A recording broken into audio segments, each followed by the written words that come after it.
want to do a simple line design, for example what I'm wearing or what we have here, I will do that via a primitive print. This is the most simple way of getting an exclusive screen printed look that I like, that I know, without the mess. We take our chosen colour, we flop it down behind the nozzle, we start it in some craft paper, and if it doesn't start, don't keep squeezing or you'll end up with a whole lot coming out. You simply take a pin, poke it in, stir it, and bring it out. Don't forget to wipe the pin, and you should be ready for action. Let's just get that going again. What I'm going to do to create my design this time is just use a piece of stencil sheeting, or any sort of flexible plastic will do the job, but the stencil sheeting is perfect. And I'm going to create my design onto that plastic. Now I can draw a gum leaf, even though I had to stencil those, I can use them to cheat with. There's my line design. I'm simply going to then pick it up and carefully place it on my fabric where I want it. Rub my finger over it, and my design is on my fabric.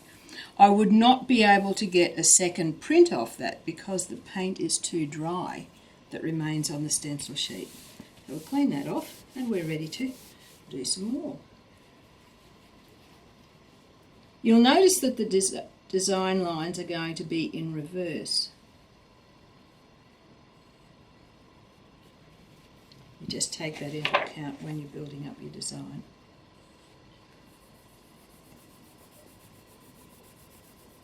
I'm being very careful with working on the other design beside me. So how easy is that? It's exactly how the bohenia on my garment has been done. We have two different sorts of flat paint. We have flats for light fabrics and flats for dark fabrics. They're all packaged the same but labelled slightly differently. The flats for dark fabric have a dark patch behind the wording, where the flats for light fabric have a light patch behind the wording.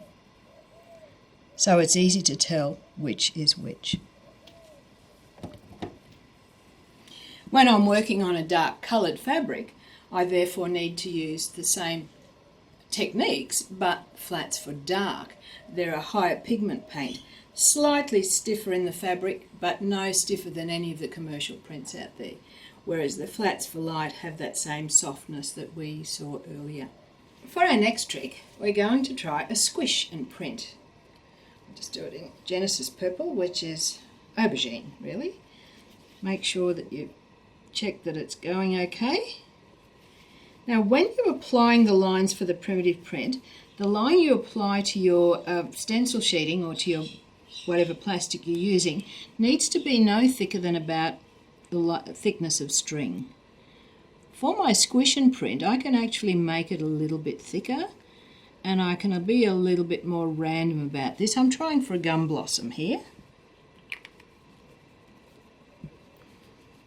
I'm going to take a second sheet of stencil sheeting, pop it across the top, and just squish it, which is, I guess, why it's called a squish and print. This time I'm going to peel my two stencil sheets apart carefully and print two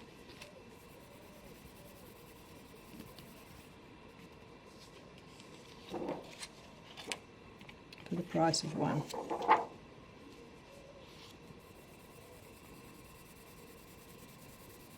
So you create all those amazing little lines that become the detail of your design. There is a way to pull the stencil sheets apart so that you get your best results from this, and because I wanted a line around the top of my gum blossom, I pulled my sheets apart so that the top came apart last. I call that the open edge and the closed edge. The open edge where you pull apart first, and the closed edge where you pull apart last. So that's a fun one to play with too. If you're building up a design, a larger design, when you're doing this sort of printing, you have about half a minute to work. So to build up a big design, you would simply have your design sheet and you would mark the corners of your design with a pencil. You would then mark the corners of your design where you were to place your design on your fabric with a water erasable marker or something that you could get out, maybe a chalk pencil, and simply work from design to garment, design to fabric, design to fabric, and just build your design up to create a larger piece. I've done my quick samples of the printing, primitive printing, onto knit fabric.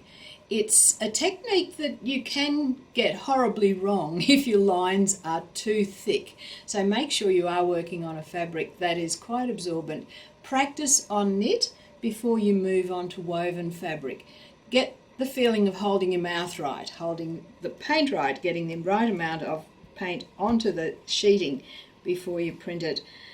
Where it doesn't matter, so always practice this one. Start with knit, then move on to your woven fabric. This is not a good technique for something that doesn't accept the water drop well, so onto calico, unbleached calico, it's not a good technique, but works perfectly fine onto your cottons and your polycottons after you've had a bit of practice. A major feature of our flat paint range is that these paints need no heat setting whatsoever. We simply leave them for 3 days to cure in the fabric. These are Australia's only soft base, that is no stiffness in the fabric, cold cure, that is don't need heat setting, paints on the market. They are totally ironable. Yes, you can put a hot iron straight over them once they are dry.